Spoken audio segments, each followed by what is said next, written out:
buti na lang meron tayong emergency light. Ayan, nag-aantay. Mga kumain na rin. Nag-aantay ka ng ano? Didi. Didi! Didi!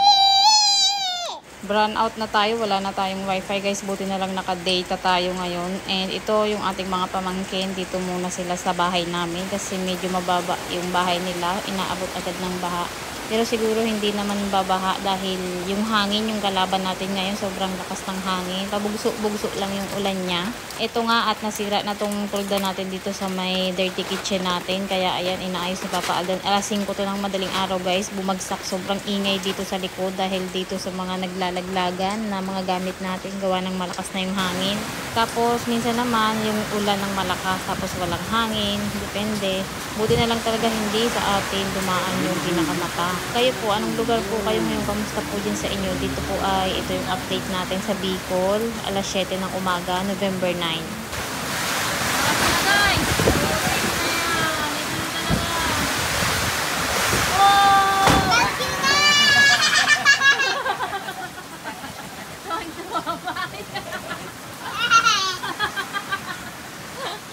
Bagyo na nga, itong tuwa pa. Ang tuwa ka ba? Basa ka? Lakas na guys.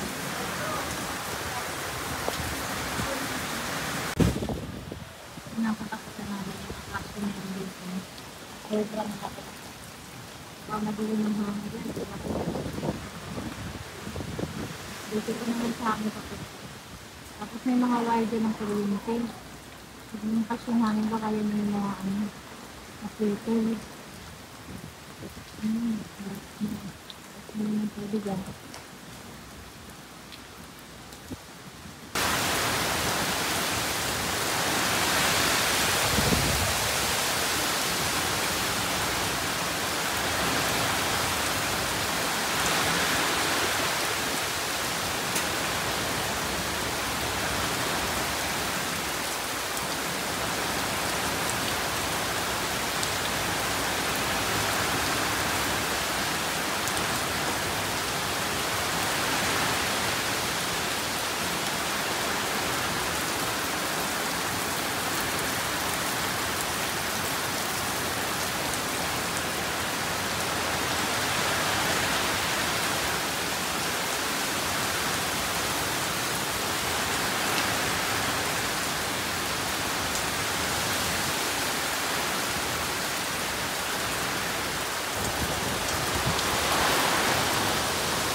sa banyo.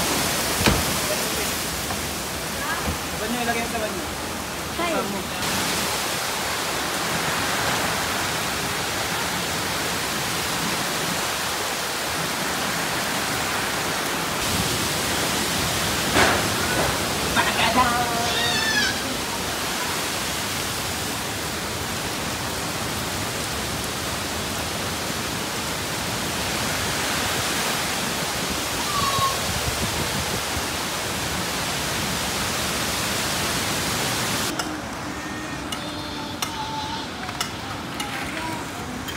Hindi na kaya.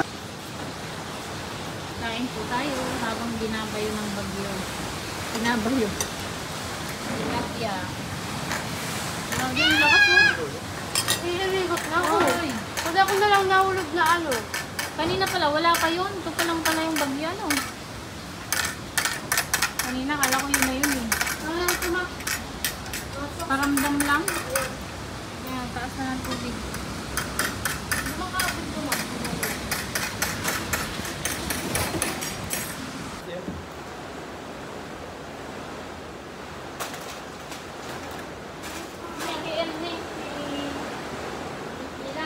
Nababa. Tulog ba? Mahulog. Bitaw.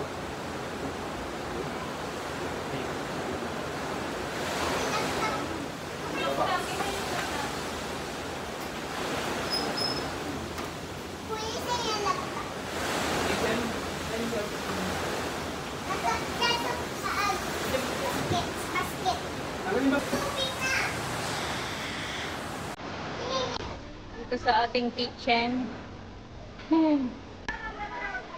Pumasok na talaga yung tubig, guys. Pagtaas na kami ng mga gamit.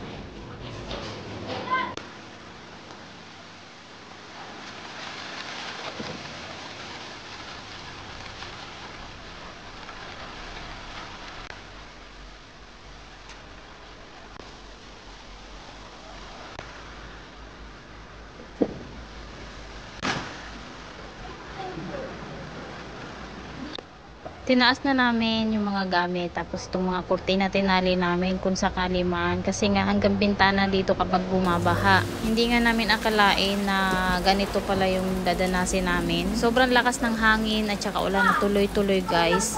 Nag-start lang ito ng alas 10, akala nga namin ito na yon. Hindi pa pala, dahil meron pa tayong kalunos-lunos na sinapit. Binabantayan talaga namin itong tubig dito sa may creek na malapit sa amin. Kapag napuno yan, mag-i-start na kami magtaas ng iba pang mga gamit. Kasi hindi talaga tumitigil yung ulan at saka yung hangin lalong lumalakas. Kaya sabi namin magsisimula na kami na ayusin yung mga gamit namin. At after nga lang ng 30 minutes, ganito nakalaki yung tubig. Tapos natumba na rin yung mga saging at saka ibang puno. Wala na rin kami nitong kuryente, guys, kaya hindi namin alam kung nasaan na ba yung bagyo or kung dadaan ba directly, kasi sabi nila hindi naman daw sa Bicol directly, kung baga yung side lang nung bagyo yung tatama dito sa amin. Kaya hindi kami nag-expect na ganito pala yung mangyayari kalala. Nung nakita nga namin na malaki na yung tubig, ay nagkainan muna kami dahil alas 12 na to, guys. So nag-lunch muna kami. Meron tayo ditong tilapia, pinrito lang namin. And makikita nyo naman sobrang lakas na puno, hangin at saka ulan nito. Grabe talaga to, sobrang lakas, guys. Humihip, kumbaga yung tumutunog ba kapag nasa loob ka ng bahay. Grabe yung tunog sa bintana. Nagtulong-tulong na kami dito sa mga Durabox natin. Nilagay namin dito sa ibabaw ng lamesa. Buti na lang nagkasya yung sopa at saka yung 3 Durabox namin. Iniisip ko nga nito kapag tumaas pa yung baha, talagang hahayaan na lang namin yan mabasa dyan. Basta't kami ligtas. At si Elapot nga ay pinadala na natin dito sa bahay ng kapatid ko na medyo mataas. Kapantay siya ng kalsada. Dito na kami nagpatuloy ng pagtataas ng lahat ng mga gamit namin dahil talagang iba na yung labas, itsura. Nandito na sa may terrace natin yung tubig, guys. Itong oras na to, siguro 12:30 na to, guys. Sobrang bilis lang kung tumaas ng tubig. Grabe yung mga puno natin dito sa likuran ng bahay, yung avocado, nagtumbahan na rin.